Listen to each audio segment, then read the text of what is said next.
नमस्कार. आजच्या सत्यकथेत आपलं स्वागत आहे. पण सुरुवात करण्याआधी तुम्ही चॅनलवर नवीन असाल किंवा तुम्हाला अशाच सत्य घटना ऐकायला आवडत असतील तर सबस्क्राईब करायला विसरू नका.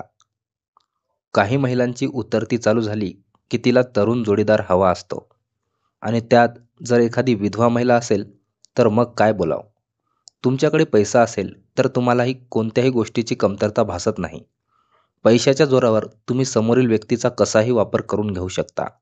मित्रांनो, पुणे तिथे काय उणे असं म्हणतात आणि याच पुणे शहरातील एका चांगल्या सोसायटीमध्ये घडलेली ही घटना आहे. पतीचं निधन झालं. घरात मुलगी आणि तिची आई अशा दोघी राहत होत्या. काही काळानंतर मुलीचं लग्न झालं आणि ती महिला एकटीच घरात राहू लागली. आता घर मोठं होतं, त्यामुळे रिकाम्या असलेल्या रूम किरायाने देण्याची तिने विचार केला. तिच्या डोक्यात असा विचार आला की एखादा गेस्ट आपल्या रूममध्ये ठेवायचा आणि एका महाविद्यालयातील तरुणाला एका रूम भाड्याने दिली. पण जेव्हा तरुण मुलगा रूममध्ये जे काही करत होता त्यामुळे तिची मानसिकता बदलली आणि पुढे जे काही घडले ते ऐकून तुम्ही हैराण होऊन जाल. तर मंडळी, स्वागत आहे तुम्हा सर्वांचे आपल्या मराठी चॅनलमध्ये. या घटनेला संपूर्ण जाणून घेण्यासाठी तुम्हाला माझी एक आग्रहाची विनंती आहे. व्हिडिओला लाईक करून चॅनलला सबस्क्राईब करायला विसरू नका. मंडळी, ही सत्य घटना आहे आपल्याच महाराष्ट्रातील पुणे शहरातील. पुणे शहरात एक प्रसिद्ध सोसायटी आहे. या परिसरात माधुरी नावाची महिला राहत होती. काही वर्षापूर्वी तिच्या पतीचं निधन झालं होतं. पतीचं निधन झाल्यामुळे घरात माधुरी आणि तिची मुलगी रक्षा ह्या दोघीच राहू लागल्या. माधुरीचा पती हा इंजिनियर होता, त्यामुळे भरपूर संपत्ती तो पाठीमागे सोडून निघून गेला होता. 4 रूमचा ब्लॉक, भरपूर पैशाची साठवण माधुरी यांच्याकडे होती. माधुरीचा नवरा हा अर्धा डाव मोडून गेला होता. त्यावेळी माधुरीचं वय अवघं 42 वर्ष होतं. माधुरीला असलेली मुलगी रक्षा दिसायला सुंदर होती. माधुरीने तिच्या मुलीचे लग्न एका चांगल्या ठिकाणी लावून दिले. काही दिवस फक्त रक्षा सासरी राहिली आणि थेट ती पुन्हा माहेरी निघून आली. माहेरी निघून आल्यानंतर माधुरीची चिंता वाढली होती. कारण आता कुठे लग्न झाले होते आणि रक्षा घरी आल्यामुळे सासरचे लोक नाव ठेवतील असं माधुरीला वाटत होतं. त्यामुळे तिनं पुन्हा समजावून रक्षाला सांगितले आणि सासरी पाठवले. रक्षाने 2 महिन्याचा कालावधी निघून गेला. त्यानंतर तिच्या घरातील वातावरण चांगले होत असल्याचे माधुरीला सांगितले. आता ती समाधान झाली होती. पण इकडे माधुरी एकटीच पडली होती. घरात रक्षा होती, त्यावेळी तिला बरं वाटत होतं. पण आता 4 रूमचा ब्लॉक माधुरीला खायला येत होता. तिला घरात करमत नव्हतं. आता आयुष्य कसे घालायचे असा प्रश्न तिला सतावत होता. त्यामुळे तिने काही मैत्रिणींना रूम भाड्याने द्यायची, जर कोणी असेल तर त्यांना निरोप द्या असं सांगितलं.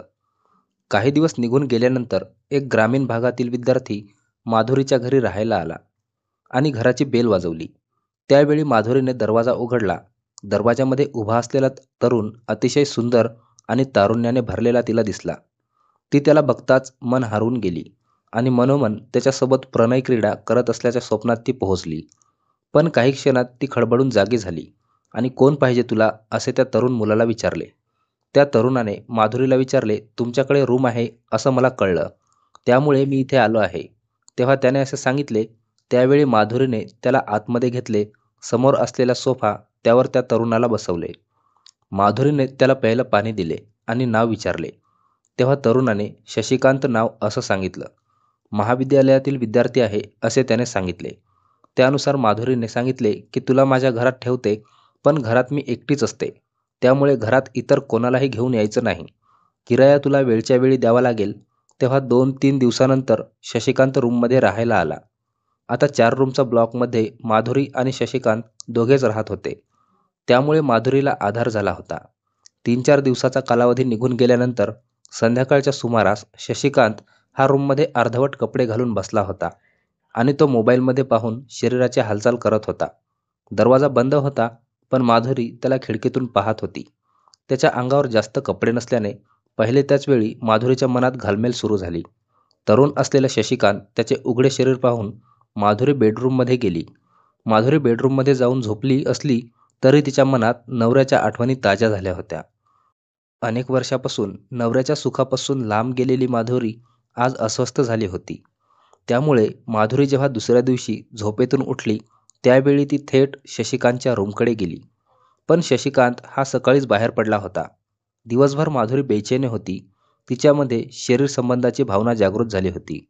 तिच्या डोळ्यासमोर शशिकांतचे शरीर जात नव्हते. काही करायचे ते आता शशिकांत सोबतच करायचे असा माधुरीने निर्णय घेतला होता. आपल्याकडे सर्व काही आहे, पण जुन्या आठवणी ताज्या झाल्या. त्यामुळे माधुरी शशिकांत याची वाट पाहत होती. संध्याकाळच्या सुमारास शशिकांत घरी आला. त्यावेळी माधुरीने त्याला घरातच थांबवले. बाहेर जाताना तू सांगत जा असं ती शशिकांतला म्हणू लागली. शशिकांत याने मान डोलावून होकार दिला. काही वेळाने माधुरीने शशिकांत याला चहा दिला. माधुरीने शशिकांत याला 2 महिन्याचा किराया तुला अगोदरच द्यावा लागेल असं ती म्हणू लागली. त्यावेळी शशिकांत परेशान झाला, कारण गावाकडे आईवडिलांची परिस्थिती गरिबीची होती. त्यामुळे कसेतरी करून शिक्षण चालू होते. त्यामुळे त्याने माधुरीला सध्या पैसे नाही, मी तुम्हाला महिना झाल्यावर पैसे देतो असं सांगितलं. पण माधुरी अडून बसली होती. मला अगोदरच पैसे पाहिजेत, तर तुला इथे राहता येईल असं शशिकांतला माधुरी म्हणू लागली. शशिकांत याने सध्या तर पैसे नाही असं सांगितलं आणि रूममध्ये निघून गेला. काही दिवसात मी सोडून जातो असं त्यानं माधुरीला सांगितलं. आता संध्याकाळची वेळ झाली होती. जी गोष्ट काल माधुरीने पाहिली होती तीच शारीरिक भावना तिच्या मनात खेळत होती.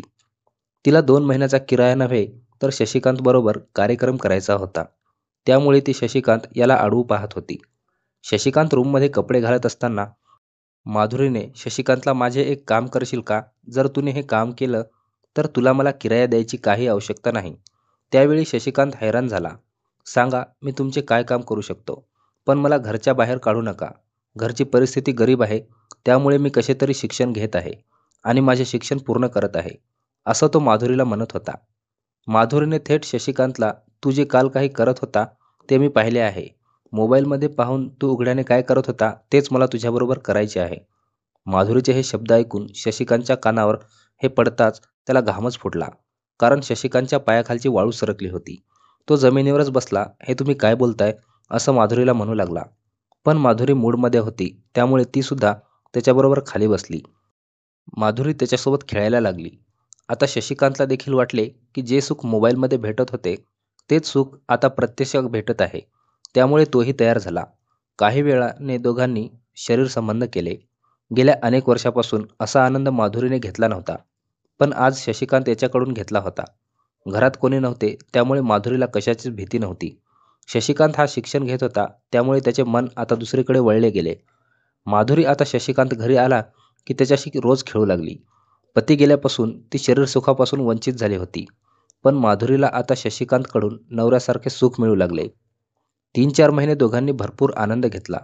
त्यानंतर माधुरीची मुलगी रक्षा ही काही दिवसांनी सासर होऊन माहेरी परत आली. एक तरुण मुलगा घरात राहतो याची तिला माहिती होती.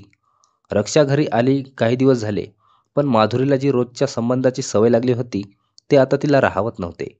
घरात मुलगी आलेली असताना सुद्धा माधुरीने शशिकांतला सोडले नाही. रात्रीच्या वेळी आई शेजारी झोपलेली रक्षाला अचानक जाग आली. त्यावेळी शेजारी माधुरी नसल्याने रक्षा बाहेर गेली. तेव्हा शशिकांत याच्या रूममधून तिच्या कानावर आवाज पडला. तेव्हा तिने खिडकीतून पाहिले. त्यावेळी शशिकांत आणि माधुरीचा कार्यक्रम चालू होता. दोघांना एकत्र पाहून रक्षा हैराण झाली. तिला एक प्रकारे धक्काच बसला. सकाळी नंतर रक्षा आईने माधुरीला प्रश्न करायला सुरुवात केली. त्यावेळी माधुरीने, तू शांत बस, तुला काही कळत नाही असं म्हणत तिला गप्प केले. रक्षा मात्र, तू वडिलांना धोका देत आहेस अशा शब्दात तिला भांडायला सुरुवात केली आणि त्याच दिवशी तिने जवळचे पोलीस स्टेशन गाठले. त्या ठिकाणी पोलिसांना शशिकांत आणि माधुरीच्या संबंधाची माहिती दिली. त्यांच्याविरुद्ध तक्रारही दाखल केली. त्यावेळी पोलिसांनी शशिकांत आणि माधुरीला ताब्यात घेतले. दोघांकडे सर्व काही विचारपूस केली. त्यावेळी शशिकांत यांनी, मी शिक्षण घेत असल्याचे सांगितले. मी काहीच केले नाही. जे काही केले ते घरमालकीन माधुरी यांनी माझ्यावर दबाव टाकल्यामुळे मी त्यांच्यासोबत हे केले असं त्यांनी सांगितले. माधुरीने देखील सर्व काही मान्य केले. माझ्या चुकीमुळे शशिकांत अडकला आहे असं तिनं सांगितलं. त्यामुळे पोलिसांनी दोघांच्या सहमतीने हे सर्व काही चालू होते असा जबाब घेतला. त्यानंतर शशिकांत आणि माधुरी या दोघांनाही सोडून दिले. ते घरी येईपर्यंत मुलगी रक्षाने शशिकांत याचे सर्व सामान घराच्या बाहेर फेकून दिले. जो काही प्रकार झाला होता तो सर्व माधुरीमुळे झाला होता. पण शशिकांतचा अभ्यास गेला, शिक्षण गेलं. अशा प्रकारे माधुरीने या तरुणाला आपल्याकडे वळावून घेतले आणि तिचा हेतू साध्य केला. परंतु शशिकांत हा तरुण विद्यार्थी होता. त्याची पुढील वाटचाल किती खडतर असणार हे येणारा काळच सांगणार. ही घटना जरी सत्य असली तरी यातील नावे काल्पनिक आहेत. या कहाणीमधून आपल्याला कोणाच्या भावनांशी खेळण्याचा उद्देश नाही, किंवा कोणाचे मन दुखवण्याचा उद्देश नाही. पण समजा जे काही घडले ते सांगायचा आमचा प्रयत्न आहे. तर मंडळी, व्हिडिओला लाईक करून चॅनलला सबस्क्राईब करायला विसरू नका. पुन्हा भेटूया एका नवीन स्टोरीमध्ये. धन्यवाद.